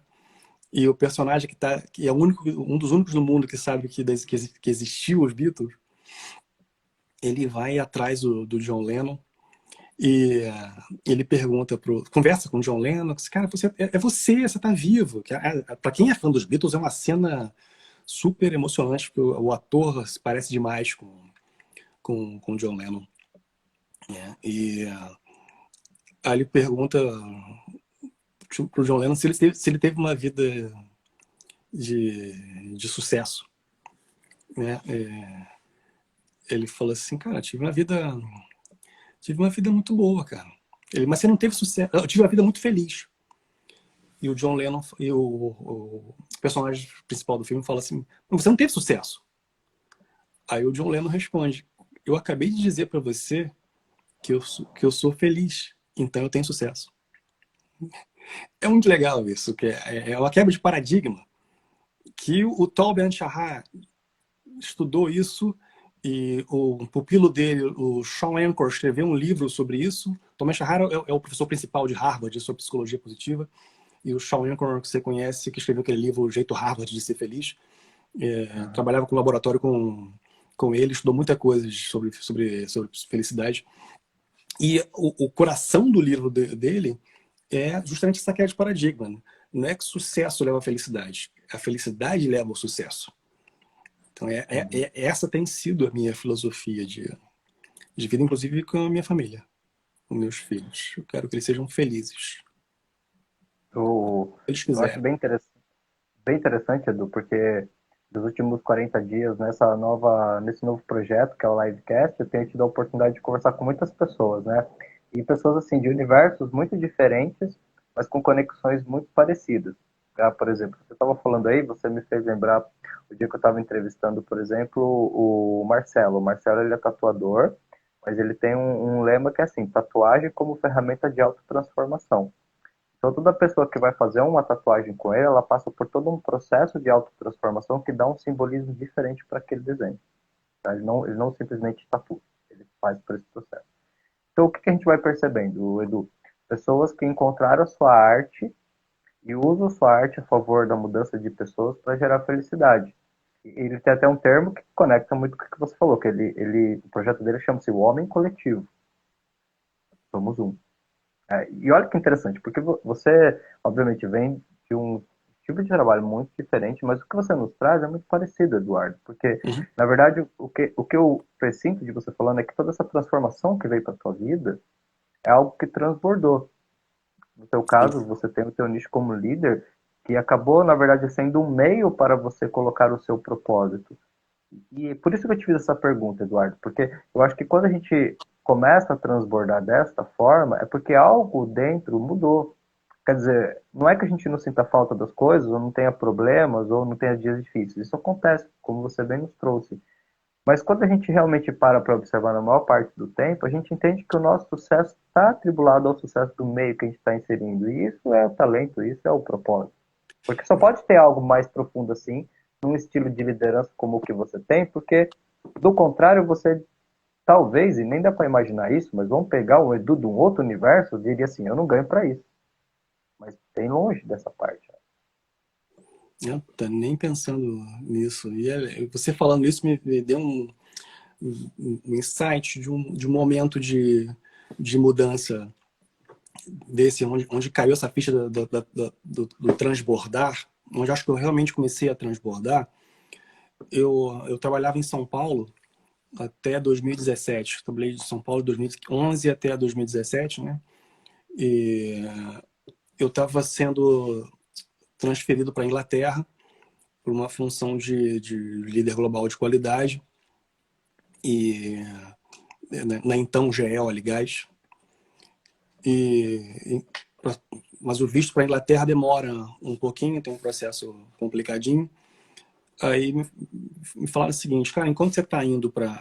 Enquanto não sai seu visto, pô, a gente tem uma planta em Petrópolis, que é de um outro negócio, aquela que eu te falei, que tá cheio de problemas. Você não quer enquanto você sai o visto, ficar lá, fazer um diagnóstico, ver o que você consegue identificar que pode ser feito diferente para que eles entreguem mais resultado. Aí eu falei, beleza, Petrópolis é perto do Rio, perto dos meus pais. Vamos nessa, né? Desculpa te cortar, fica tranquilo. Enquanto eu espero o visto, eu faço uma transformação incrível. Beleza. Ó o Marcelo aí, ó. Acabamos de falar do Marcelo, ele entrou aí. Show de bola. Continua, Edu, desculpa. E eu ia todo final de semana, ia e voltava de São Paulo para Petrópolis.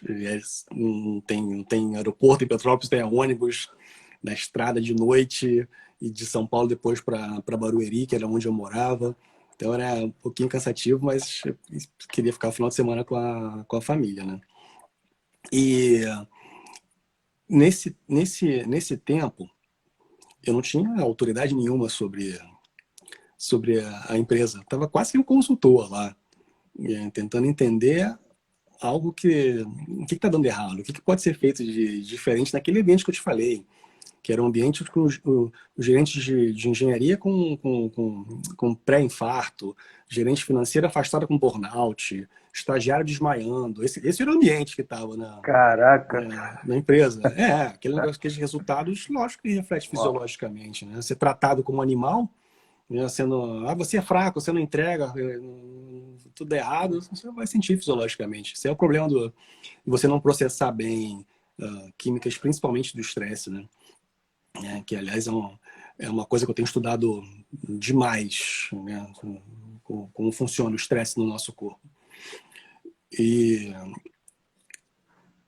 eu comecei, então, a tocar,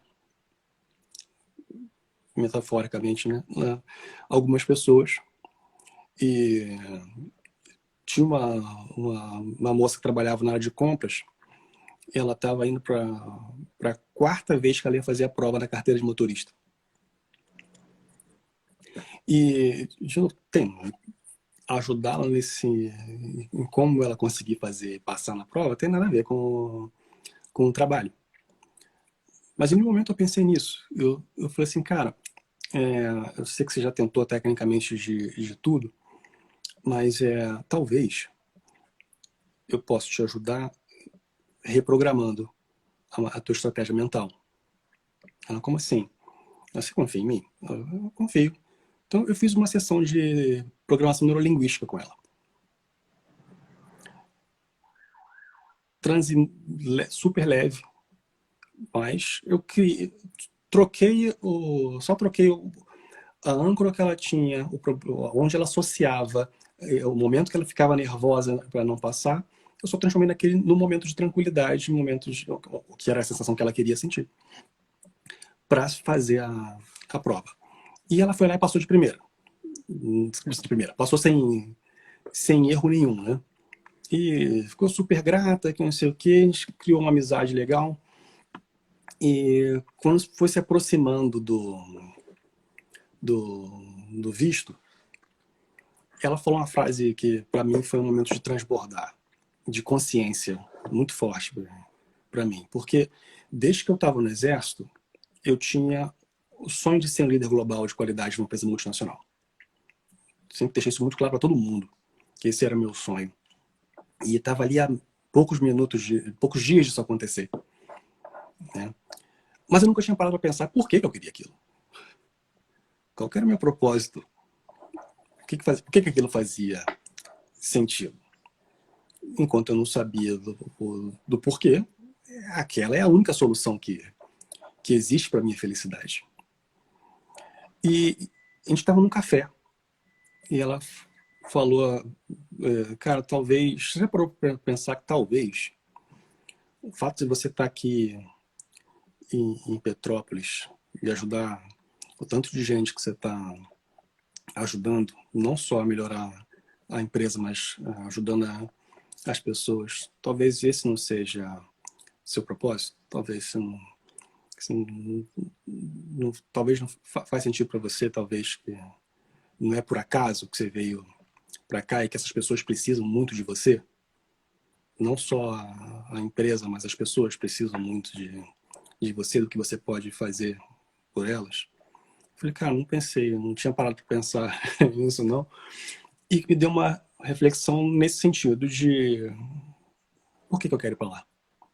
Por que eu quero para a Inglaterra? Por que eu quero ser líder global de qualidade? E eu comecei a entender que qualidade era o que eu sabia fazer. Cara, eu tinha 2 pós-graduações em qualidade e um mestrado em Six Sigma. Foi a primeira pessoa no mundo que juntou o Six Sigma com Quality Function Deployment, que foi trazido para o Brasil pelo Coronel Celso, marido da tia Lelinha, que está aí no chat. Eu amo ambos e os filhos. também. E então, cara, eu tinha um conhecimento de qualidade muito forte, mas muita coisa. Sem falsa modéstia. Era o que eu sabia fazer e era como eu acreditava, é isso que eu sei fazer, essa é a transformação que eu consigo trazer para as pessoas através da qualidade. Eu consigo mudar negócio, eu consigo mudar percepções, eu consigo entrar na vida das pessoas através disso. Foi isso que eu entendi. E eu falei, mas para fazer isso, eu não precisa ser na qualidade. Tem tantas outras coisas que eu sei fazer e que eu gosto de fazer, que eu vou poder causar esse impacto da mesma forma. Algumas semanas depois, veio a notícia que a GE comprou a Baker Hughes. E como um negócio desse tamanho, duas maiores empresas da área de óleo e gás, eles cancelaram todas as transferências internacionais. E com isso, a função que eu ia ter na Inglaterra foi cancelada. Essa notícia foi me dada numa sexta-feira à tarde. Depois de passar o final de semana chorando, de ver o sonho esvaindo, mas dando tempo para o luto acontecer e para eu começar a entender isso que eu estava falando, de questão de propósito, na segunda de manhã, a minha atual gestora me ligou e falou: I got your back. Cara, eu tô contigo. Você não quer... Você está fazendo um trabalho maravilhoso nesse negócio, né, na planta. Você não quer assumir a planta. Eu nunca tinha assumido um negócio, Alex. Eu sempre trabalhei na área de qualidade e em projetos. Fui gerente de projeto. Assumi um negócio. Cara, sem pestanejar, bora. O que me deu mais drive para dizer o bora, sem titubear, foram as pessoas. O que eu queria fazer pela vida daquelas pessoas. O que eu sabia que eu podia fazer pela vida daquelas pessoas. Porque era sacanagem, aquele bando de gente boa, profissionais maravilhosos, estarem passando fisicamente, fisiologicamente, emocionalmente, tudo que eles estão passando e não entregaram o resultado que tinham que entregar. E eu falei, bora, e no final do ano isso aconteceu. E nunca mais voltei para a qualidade. Mudou a minha forma de se enxergar a carreira.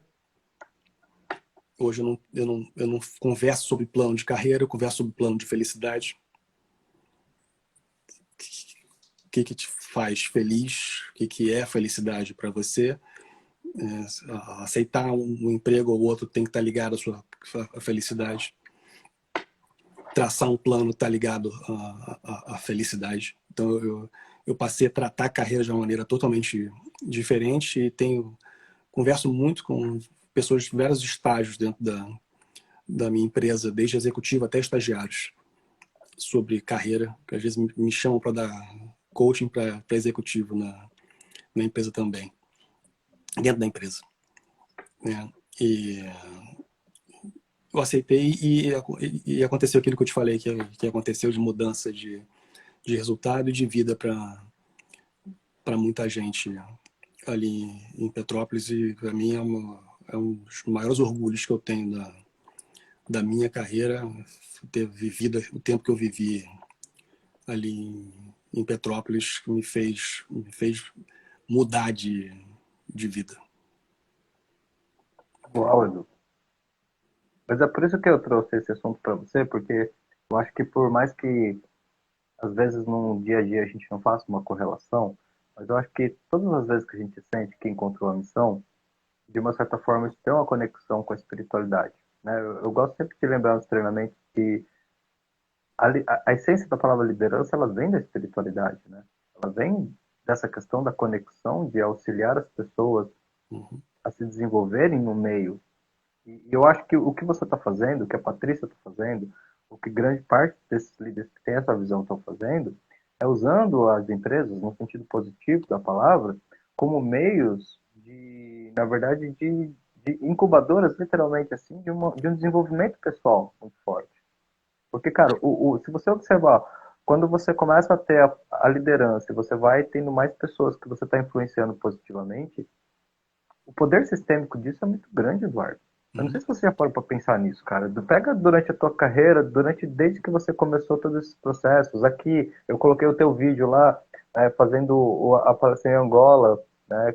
E você estava ali com a mesma emoção. Inclusive, eu fiquei com curiosidade, você deu um microfone para aquele sapinho também, Edu? Porque parecia que ele estava com um microfone também. Eu tava em Angola, né, cara?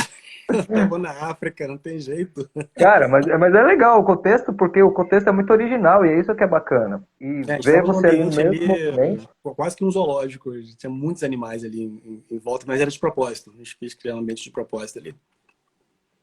Eu quero até que você fale disso, porque tem duas coisas relacionadas a isso que eu vi. Primeiro, a questão que eu acho que. Acho não, quando você tem um processo que te afasta, de certa forma, a questão da família ela é muito forte, né? Porque ali eu não coloquei todo o contexto no Stories, mas você estava trazendo um exemplo da tua filha, né? E eu acho que é aí que tá, porque a essência da liderança ela não está na empresa, né? Ela está na essência do seu ser que começa na sua casa que transborda para a empresa, não é isso? Sim. Nossa, ler a mensagem do Fabrício aí me emociona. É um cara, amigo querido também. Pô, obrigado, Fabrício. Você é 10. Você e sua família é linda. Legal. É, que até me Não, perdi legal. aqui. Vou entrar com a Patrícia quando eu tô aqui. Patrícia, umas perguntas filosóficas que passou de você, mas na quinta-feira a gente bate um papo filosófico a três aí, viu? Mas, por favor, Edu, continua. Patrícia é um exemplo que a gente entregou muito resultado no treinamento que a gente fez. Que acho que você era monitor nesse treinamento, talvez. Acho que Foi, você, foi lá no Business Coach lá, né? eu fiz ela focar na felicidade dela sem querer. Eu perturbava ela, tadinha.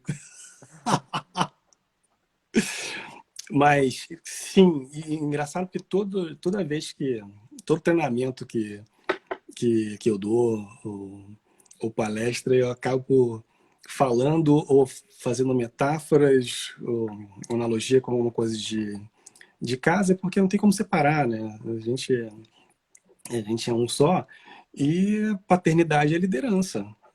Paternidade, pai e mãe, né? É liderança. E, a ponto de você ser humilde para entender que às vezes seus filhos te lideram também, né? Que seus filhos te hipnotizam e te lideram, às vezes eles são líderes também, né? É verdade. Então eu tenho essa questão de eu não gosto de ter uma liderança paternalista, não. Por mais que exista esse tipo esse estilo que de vez em quando você tem que usar, né? Estou falando do modelo do Daniel Goleman, né? Os estilos de liderança do Daniel Goleman, que ele cita um deles é o paternalista. Mas porque quando a gente pensa em paternidade, a gente associa instintivamente a esse estilo de liderança, que é mentira. A gente tem em casa também uma liderança situacional. A minha mãe, por exemplo, cara, minha mãe é modelo de santidade para mim. É a pessoa mais maravilhosa que eu conheço do mundo. E, e faço tudo para dar orgulho para ela. Toda vez que eu alcanço resultados, é para ela que eu ligo. Para falar qualquer coisa boa que acontece, é para ela que eu ligo, porque eu sei a dificuldade que ela teve de ter que trabalhar desde criancinha para ajudar a colocar comida em casa, de não ter as coisas que via as amigas de escola tendo e sofrendo bullying por conta disso. Vida muito difícil.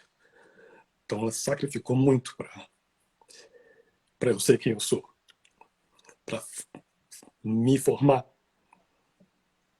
como homem. Então eu devo tudo para ela. Como o Zé disse, sou filho, logo existo. Né? Então,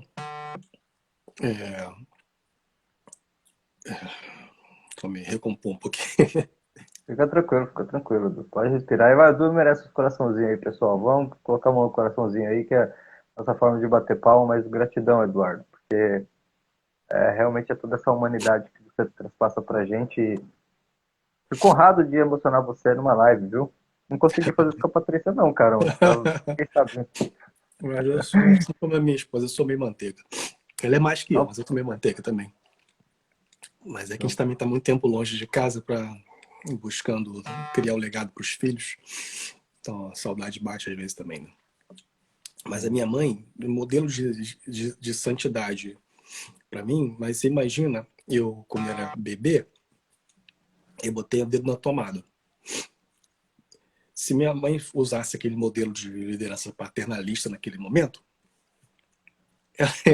ou usasse modelo de liderança coaching ou democrática, ela você acha que está certo o que você está fazendo? No meio da pergunta eu tinha morrido eletrocutado já. Então ela teve que ser autoritária. Tira a mão daí. Você vai morrer. Por mais que eu não entenda o propósito, porque você tem o estilo de liderança dependendo da situação. Depois eu explico por quê, mas em emergência faz sentido eu utilizar liderança autoritária. Então posso utilizar de vez em quando. Né? Só para dissociar essa questão de paternidade de liderança paternalista. Né? Então, eu uso exemplos demais de casa, e aquele exemplo do treinamento que você viu lá em Angola, porque eu acho que as pessoas se conectam com exemplos pessoais. Né? Então, eu estou tentando sempre falar em formas de metáforas. Eu aprendi com um mestre maior, né? Jesus, que só falava em metáforas. E assim como qualquer outro líder de religião, você pode ver que todos usam bastante metáforas. Então, é por isso que eu uso bastante exemplos de família e também, indiretamente, é uma forma de eu me policiar para saber se eu estou praticando o que eu ensino. Se eu estou praticando o que eu estou falando. Buscar para exemplo de casa e a praça e vice-versa, né, para eu não ser hipócrita.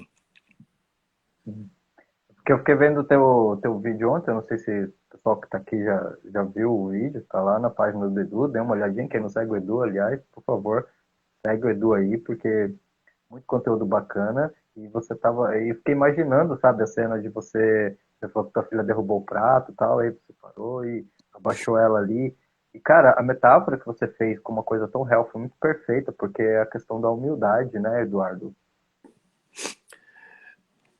Faz muito sentido. Porque a gente pensa que às vezes você tem um cargo de liderança que você está num pedestal e que as pessoas têm que te servir, né? Quando, na verdade, a eficiência está no contrário. Você servir o seu time, porque você não é responsável pelo resultado. Você é responsável pelas pessoas que são responsáveis pelo resultado. Para entregar resultado, eu preciso servir. Eu preciso... Cara, o que você precisa? Para entregar o resultado. Isso é servir. Para você servir, você tem que ter humildade. Se não tiver humildade, então você não consegue ser um líder que vai entregar resultado de maneira sustentável. Porque eu não vou querer mais trabalhar com você. Você pode me fazer entregar o resultado agora, como um exemplo que você citou mais cedo, né? Faz isso, que não sei o que, eu vou fazer, com medo. Morrendo de medo de ser mandado embora. Faz isso que você falou, né? Faz isso, senão você vai ser mandado embora. Eu vou fazer, mas amanhã eu tô procurando emprego. Mas amanhã eu tô procurando outra vida, porque não dá para viver assim. Sim. Edu, gostaria que você me explicasse um pouquinho melhor. Você falou da questão de ter o objetivo de ser um líder global. O que verdadeiramente ou o que literalmente significa ser um líder global? Como é que é hoje o teu trabalho? Isso é uma curiosidade pessoal, se você puder falar, tá? Às vezes, fica à vontade. O que eu puder falar, eu falo. Eu trabalho numa joint venture, uma fusão de duas empresas, a Baker Hughes e a GE Power. O negócio de energia da GE.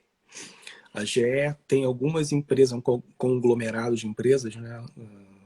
Tem a parte de aviação, tem a parte de saúde, equipamentos de saúde, de energia, e tem muita gente que conhece geladeira, GE, essas coisas, né? Parte de appliance, parte de eletrodomésticos. Tem um conglomerado. E a parte de energia, que é a GE Power, se juntou com a Baker Hughes, porque elas ambas detêm a inteligência sobre motores a gás, turbinas a gás para geração de energia. E eu trabalho na parte de serviços. A gente faz o reparo dos motores que já estão operando nas plataformas e usinas termoelétricas. E a gente tem algumas plantas ao redor do mundo. Como, por exemplo, aqui em Houston. Tem em Avenza, na Itália, que é ali na região da Toscana. Tem na Malásia. Então, a minha função hoje é trazer excelência operacional para a operação dessas plantas.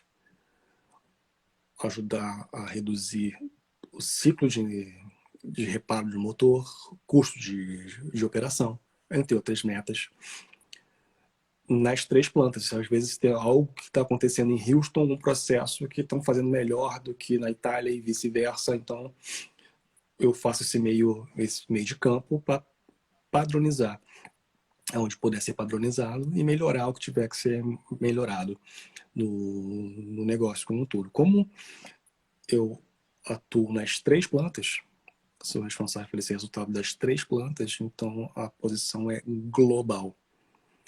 O global vem daí, como se fosse em todas as plantas do globo.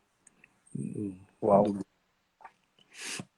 Caramba, Edu, parabéns. Eu acho que só para ter uma ideia, não sei se essa pergunta vai fazer sentido, mas só para ter uma ideia de construção de carreira, se eu entrasse hoje na empresa que você trabalha no step inicial, quanto tempo levaria para construir e chegar onde você está, Edu?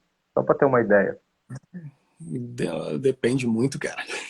Ah, Depende, é muito difícil de responder isso. Eu cheguei cheguei na GE como gerente de qualidade em 2011.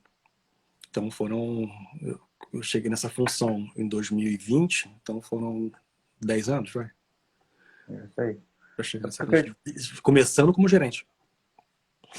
Eu queria te perguntar o seguinte, você hoje já há tanto tempo no cargo de gestão, qual que é a dica que você deixa, um insight, para quem está ali no processo de desenvolvendo a carreira ainda, Eduardo? Para quem realmente está ali nos primeiros movimentos, já dentro de uma empresa, mas com uma vontade de crescer mesmo, hoje na tua visão, de que tem o resultado, de quem está à frente de pessoas, qual que é o ponto? São vários, mas o que você sente que é o ingrediente principal?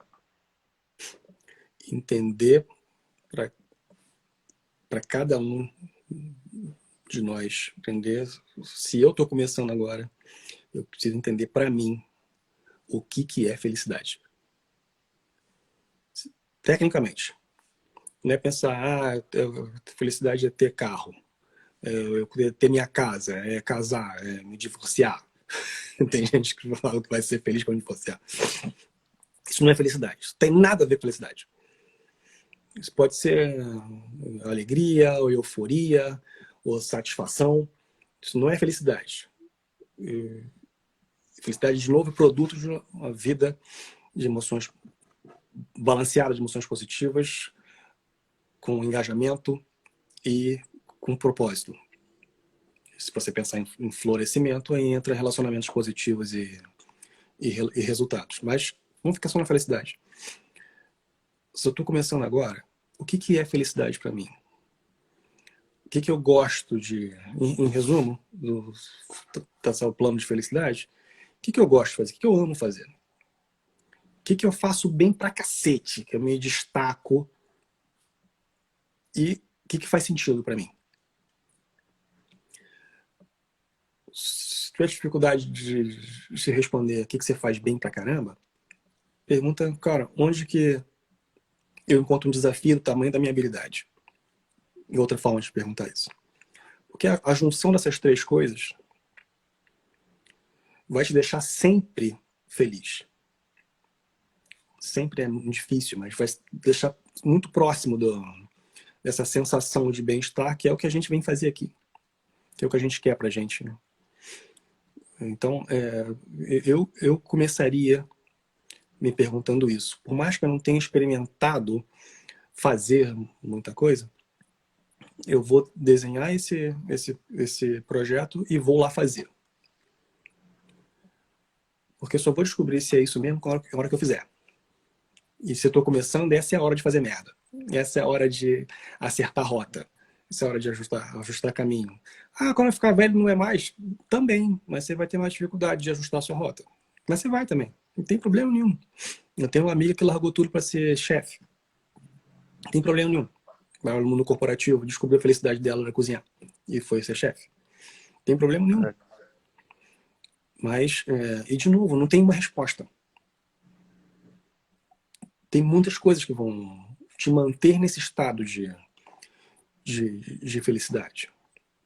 Lógico que depende muito do ambiente, porque a questão de vida prazerosa depende muito do ambiente que você tá, e depende muito da sua evolução espiritual para cagar pro ambiente que você tá. Para não deixar ser impactado pelo que vem de fora, para você assumir o controle das suas emoções, existe uma evolução neurológica, espiritual e técnica muito grande. Acho que não é porque é grande que é difícil de se fazer, todo mundo chega, dá para chegar, é isso que eu quero dizer, só você buscar, questão de foco. Mas eu posso ter várias respostas para essa sensação. Se eu for ser professor, eu vou ter essa mesma sensação. Se eu for músico, eu vou ter essa mesma sensação. Se eu trabalhar no trabalho que eu faço hoje, eu tenho essa mesma sensação. Então, de novo, o drive da minha carreira é por felicidade. Então, minha sugestão para quem está começando é descobrir tecnicamente, seja estudando sozinho, seja fazendo um processo sério de coaching, porque infelizmente, assim como qualquer outra profissão, tem muitos charlatão no mercado, utilizando inclusive a palavra de uma maneira equivocada, só para caçar like ou serviço. Pode ser com mentoria, pode ser treinamento, mas descubra tecnicamente o que é felicidade para você conscientemente e trace sua carreira baseado nela. Vamos pensar assim agora nessa outra questão. Eu sou um líder que estava numa empresa, ou alguém que foi promovido a líder numa empresa, é a primeira vez que eu estou atuando como líder, e o que eu tenho de princípio é uma abertura e uma boa habilidade técnica. Mas para esses líderes, para quem está começando ou quem está na liderança e quer potencializar, tem a visão para a liderança mais humana, para eles, o que você diria, Edu? Eu acho que vou precisar trocar de telefone aqui, porque veio a mensagem de acabando a bateria nesse telefone. Tá. Pô, a gente tá indo, tá finalizando praticamente, fica à vontade. Então, eu vou deixar o outro telefone já do ladinho aqui, que caso a gente prossiga até acabar, eu estou no outro telefone aqui já. Então, para quem está começando na carreira de liderança, acabou de ser promovido a líder, Isso. recado para você? Sabe o que eu baseio essa pergunta, até para te dar um norte melhor? Porque eu via muitos líderes que eram recém-promovidos e eles não tinham, assim, a menor ideia de quanto também fazia parte, estudar a parte de comportamento, de autoconhecimento, e não só a parte técnica, compreende? Então você com certeza tem uma visão muito ampla sobre essa questão da liderança. Legal. A primeira coisa é entender essa diferença de management e leadership. Você vai gerenciar com pessoas, adorei esse termo que a Patrícia usou, gerenciar com pessoas, e você vai levá-las em direção a uma ou umas metas. Como tecnicamente esse trabalho precisa ser feito para alcançar essas metas, como você vai gerenciar essa evolução. Essas duas coisas. Uma coisa que de cara une as duas, e essa é uma das primeiras coisas que eu faço quando eu assumo qualquer função, eu sento com o meu gestor ou minha gestora e falo, cara, o que vai fazer chegar no final do ano, ou no final do período, que seja, como seja medido, o que vai fazer chegar lá no final e você falar, cara, foi um sucesso? O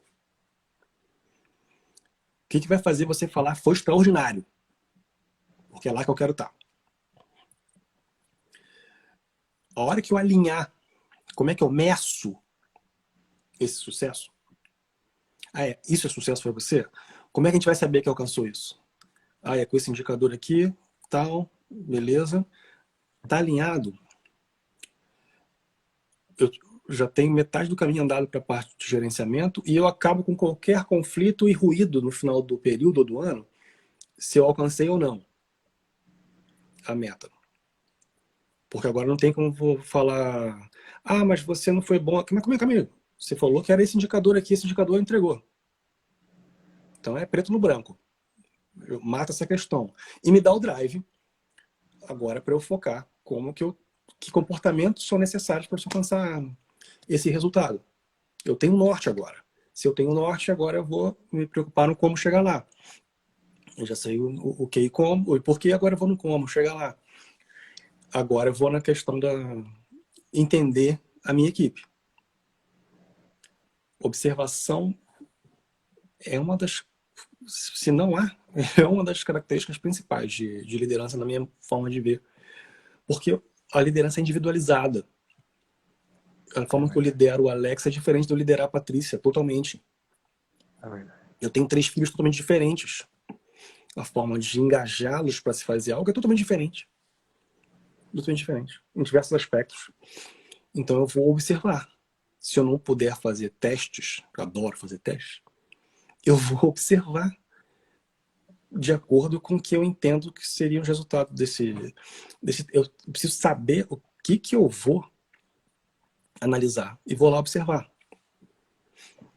Então eu observo e vou. Agora eu sei como funciona o Alex, agora eu sei como o Alex se engaja, como é a comunicação com o Alex, agora eu vou tratar dessa forma.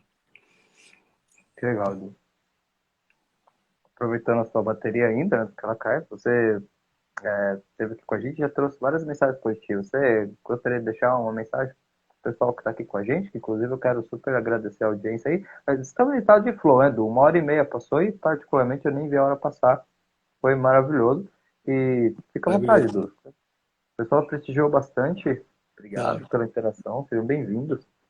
Manda um abraço pro Sidney. Sidney é meu piloto favorito de Fórmula 1 digital. Acompanho sempre ele pilotando. A gente sempre troca mensagem sobre... Esse final de semana, por exemplo, tem corrida, a gente sempre troca mensagem, sem falar que é um puta profissional. O Sidney é maravilhoso. Trabalhar com ele foi um prazer, cara. Um cara do bem e super competente. Mensagem, cara. Mensagem para...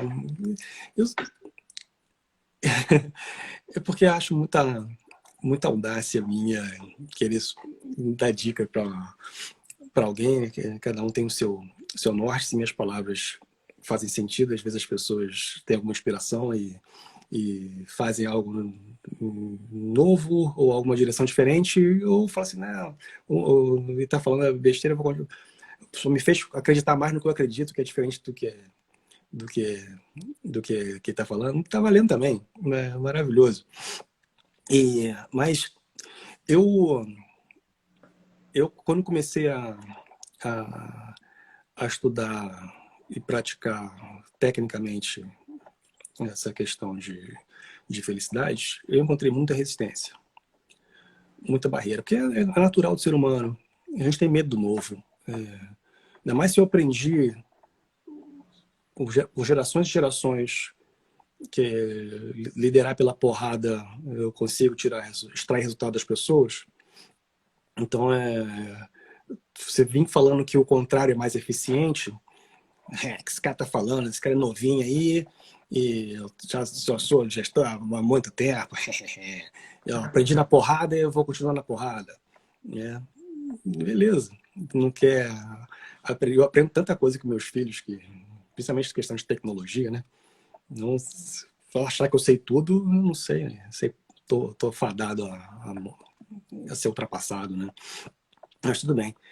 Mas o que eu quero dizer é que valeu a pena ser firme no que eu acredito. Ser firme no seu propósito. Você não negociar com seus valores. Você pode sofrer um pouquinho em alguma parte da jornada, mas ser fiel a seus valores e ao que você acredita é muito compensador quando o resultado vem regozijante. Ih, meu Deus do céu, regozijo. Vou virar memes aí. Não vou tentar, não. Tá certo, tá É bom assim. difícil, né? A gente entendeu. Eu vou estudar essa palavra, depois eu falo ela com calma. Mas se tem uma coisa que me faz alcançar resultado é ser firme nos meus valores e em propósito. Né? Então, se você acredita, se mantém fiel ao que você acredita, porque às vezes a gente muda de opinião ou fala alguma coisa, deixa de fazer algo diferente para agradar os outros, para não ser cancelado, que agora não tem um termo usado direto. Mas você fica mal com você mesmo. É horroroso isso. É horroroso. Depois você não sabe por que está insatisfeito, você não sabe por que está infeliz. É porque você brigou com seus valores e com suas crenças e propósito. Então, meu recado é ser fiel aos seus valores, crenças e propósito. Que legal, Edu. As palavras, não se cancele para ser aprovado, né? Não vale a pena, né? Socorro. Olha, que interessante, né, Edu? Porque amanhã eu vou estar com o Scott, e o Scott ele tá lá na outra ponta. O Scott é um cara que, conversando com você e com a Patrícia ontem, eu fiquei muito curioso em perguntar para ele como é que ele está sentindo as pessoas chegando do mercado. O Scott, ele, na minha percepção, Edu, ele é o maior treinador de preparo para processos seletivos de comissário de voo. Legal. Ele prepara as pessoas, porque toda a exigência da aviação, e nisso ele acaba estando numa parte onde ele tem um filtro muito grande de ver a autoestima, de sentir como as pessoas estão chegando no mercado. E eu acredito que, inclusive, a interação entre vocês vai ser muito interessante. Live de peso essa para mim, viu, meu amigo? Porque você pensou aqui, você, Patrícia, Scott, e, cara, putz, que honra estar com vocês na quinta-feira, vai ser um enorme prazer. Agradeço demais, Eduardo, pela live de hoje, porque você trouxe, assim como a Patrícia ontem também, essa essência muito humana. E de verdade, era isso que eu queria sentir de ti, mas é uma coisa que tem que fluir. E, cara, fluiu muito bem com vocês. A humanidade de vocês, ela transborda.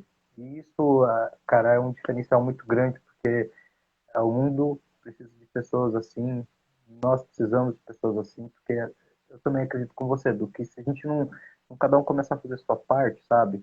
Não sair daquele drive da reclamação e não começar a realmente ver o que a gente pode fazer, e que melhorando a nossa casa, o nosso ambiente, cara, a gente já está gerando uma mudança incrível. Então, putz, fica difícil, mas só gratidão de saber que tem missionários, porque é assim que eu os vejo, como missionários. Pessoas que conseguiram estar ali nas empresas, conseguiram ter postos, não deixaram que o ego assumisse. Né? Eu falei com a Patrícia e digo isso aqui para você ao vivo também. Lidar com vocês é diferente, Eduardo. Eu não quero ter nenhum tipo de julgamento, mas dentro da minha carreira, naturalmente, acabo lidando com executivos e normalmente você sente, mesmo na entrelinha, que você é um segundo plano, sabe? Você sente que, às vezes dá até receio, se eu vou mandar uma mensagem para a pessoa, será que eu vou incomodar? E com você, com a Patrícia, cara, isso é extremamente diferente, sabe? É muito tranquilo essa humanidade que vocês têm de falar, legal, aqui a gente tem todo um trabalho, tem toda uma responsabilidade, mas, pô, é um humano conversando com outro humano aqui e, pô, só gratidão, meu amigo, só gratidão mesmo pelo teu carisma e vai ser uma honra ter você aqui quinta-feira e vai ser uma honra deixar essa live gravada no canal com o Eduardo Félix. Obrigado, viu? Obrigado a você pelo convite. Foi gostoso demais conversar. Eu, alguns nomes que eu não via há bastante tempo. Carlos foi meu aluno na Unip em São Paulo. Nossa, que bacana. Foi um período maravilhoso. Era uma delícia dar aula ali, cara. Nossa, que delícia. Carlão estava lá. Gente boa demais. Então, prazer danado estar sempre conversando contigo. Você é um cara brilhante, cara. Conversar com você, a suavidade da sua voz deixa a gente tão à vontade, né? Porque você pode perceber, quem tem mais conteúdo não precisa gritar. E você é um cara que tem conteúdos demais. O dia que eu vi você levantar a voz, eu vou achar muito estranho. Você não precisa disso. Você não precisa disso. Você deixa todo mundo à vontade também com esse seu jeito também, seu sorriso carismático. Obrigado pelo convite. Esse convite seu é sempre uma convocação. E aí, questão de reclamação você está muito certo, cara. Porque reclamar é olhar no retrovisor. É focar no que está para trás e foguete não dá ré. A gente tem que olhar sempre para frente. Que legal, Edu, que legal. Muita gratidão, é recíproco. Eu sou o que mais aprende aqui. Você imagina, meu amigo, 40 dias aqui conversando com muitas e muitas pessoas sobre muitos temas. E quanto conhecimento que isso não vai trazendo. E só gratidão a todos vocês que mantiveram a audiência aqui com a gente. Sejam bem-vindos ao livecast, tá? Fiquem à vontade, se quiserem seguir. Amanhã vamos estar com o Scott, quinta-feira com o Edu e com a Patrícia e com o Scott. Vamos bater um papo, desde o processo seletivo, a gestão, a autoconsciência. Vamos filosofar bastante, Edu. Vai ser uma enorme honra, meu amigo. Vamos embora. Muito, muito obrigado, Edu. Uma ótima noite. Patrícia, que esteve aqui com a gente também, muito obrigado. E na quinta-feira estaremos juntos novamente, Eduardo. Valeu, beijo no coração de todos, hein? Gratidão, uma boa noite a todos vocês, nos vemos amanhã. Tchau, tchau.